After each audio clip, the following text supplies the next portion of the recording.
తపాలా శాఖ తన ప్రతిష్టాత్మక సేవను మూసివేస్తున్నట్లు ప్రకటించింది. సెప్టెంబర్ 1 నుండి భారత తపాలా శాఖ రిజిస్టర్ పోస్ట్ను పూర్తిగా మూసివేసి స్పీడ్ పోస్ట్ సర్వీస్లో విలీనం చేస్తున్నట్లు తెలిపింది. డిమాండ్ను పరిగణలోకి తీసుకొని తపాలా శాఖ తీసుకున్న ఈ నిర్ణయం అవసరమే. కానీ రిజిస్టర్ పోస్ట్ ద్వారా సమాచారం పంపే లక్షలాది మందికి ఇది కేవలం ఒక సేవ మాత్రమే కాదు, వాళ్ల దృష్టిలో ఇది ఒక శకానికి ముగింపు. ఎందుకంటే కొన్ని తరాలకు ఈ తపాలా సేవతో తీపి చేదు జ్ఞాపకాలు ముడిపడి ఉన్నాయి. ఇప్పుడంటే మొబైల్ ఫోన్స్, కంప్యూటర్స్ వచ్చాయి, కానీ ఒకప్పుడు బంధువులతో మాట్లాడాలంటే పోస్ట్ కార్డు ఒక్కటే దిక్కు. పోస్టల్ ద్వారానే వాటిని పంపించేవారు. ఆ తర్వాత టెక్నాలజీకి అనుగుణంగా పోస్టల్ డిపార్ట్మెంట్ కూడా అప్గ్రేడ్ అయింది. రిజిస్టర్డ్ పోస్ట్, స్పీడ్ పోస్ట్ అనే సేవలను తీసుకొచ్చింది. వీటి ద్వారా ఇన్విటేషన్ కార్డులతో ఉద్యోగ ఆఫర్ లెటర్లను కూడా చేరవేస్తున్నారు. బ్రిటిష్ కాలం నుండి వస్తున్న రిజిస్టర్ పోస్టులను స్పీడ్ పోస్ట్ సర్వీస్లో కలపనున్నారు. ఈ సేవ లక్షలాది మంది ప్రజల జీవితాల్లో అంతర్భాగం. రిజిస్టర్డ్ పోస్ట్ ద్వారా పోస్ట్ మ్యాన్ ఉద్యోగ ఆఫర్లు, లీగల్ నోటీసులు, ప్రభుత్వ నోటిఫికేషన్లు లేదా ఏదైనా అభినందన లేఖను వారి ఇళ్లకు అందించేవారు. ఇది కొన్నిసార్లు ప్రజలకు ఆనందాన్ని, కొన్నిసార్లు దుఃఖాన్ని తెచ్చిపెట్టింది.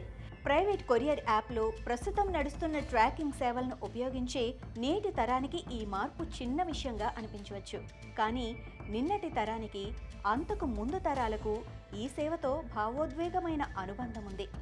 ఒకప్పుడు బంధుమిత్రులకు కబురు పంపాలన్నా, ముఖ్యమైన పత్రాలు చేరవేయాలన్నా పోస్ట్ కార్డ్ లేదా రిజిస్టర్డ్ పోస్ట్ మాత్రమే ప్రధాన మాధ్యమం. మొబైల్ ఫోన్లు, ఇంటర్నెట్ లేని ఆ రోజుల్లో పోస్టల్ వ్యవస్థ ప్రజల జీవితంలో విడదీయరాని భాగం. కాలంతో పాటు మారిన పోస్టల్ డిపార్ట్మెంట్ ఇప్పుడు మరింత ఆధునిక సేవలతో ముందుకొస్తోంది. ఇందులో భాగంగా బ్రిటిష్ కాలం నుంచి కొనసాగుతున్న రిజిస్టర్డ్ పోస్ట్ సేవలు స్పీడ్ పోస్టుతో కలిసిపోనున్నాయి. ఈ మార్పు గురించి తెలంగాణతో పాటు దేశవ్యాప్తంగా ఉన్న పోస్ట్ మాస్టర్లకు భారత తపాలా శాఖ నోటీస్ పంపింది. సెప్టెంబర్ 1, 2025 నుంచి రిజిస్టర్డ్ పోస్ట్ అనే ప్రత్యేక సేవ ఉండదు.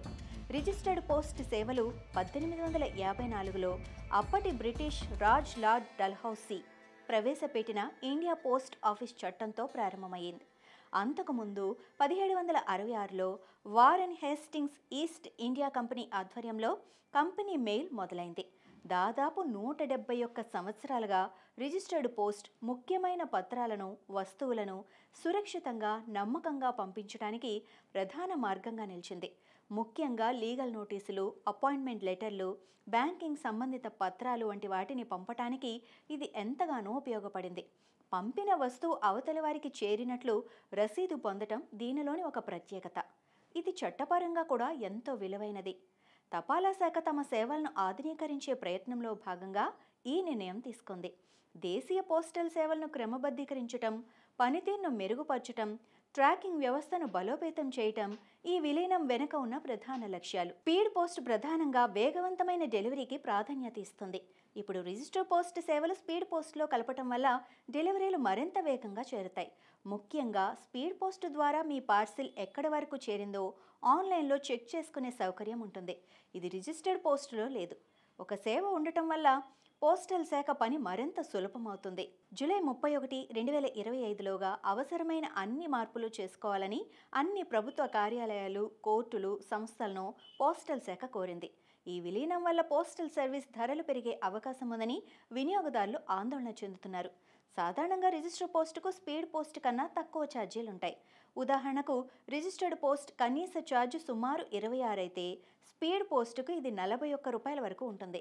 ఈ ధరల వ్యత్యాసం సామాన్య ప్రజలపై భారం మోపుతుందని తెలంగాణలో పోస్టల్ సేవలను ఉపయోగించుకుని చాలామంది ఈ నిర్ణయాన్ని వ్యతిరేకిస్తున్నారు. తెలంగాణలో ఉన్న అన్ని పోస్ట్ ఆఫీసుల్లో ఇక సెప్టెంబర్ 1వ తేదీ నుంచి రిజిస్టర్ పోస్ట్ సేవలు కనిపించవు.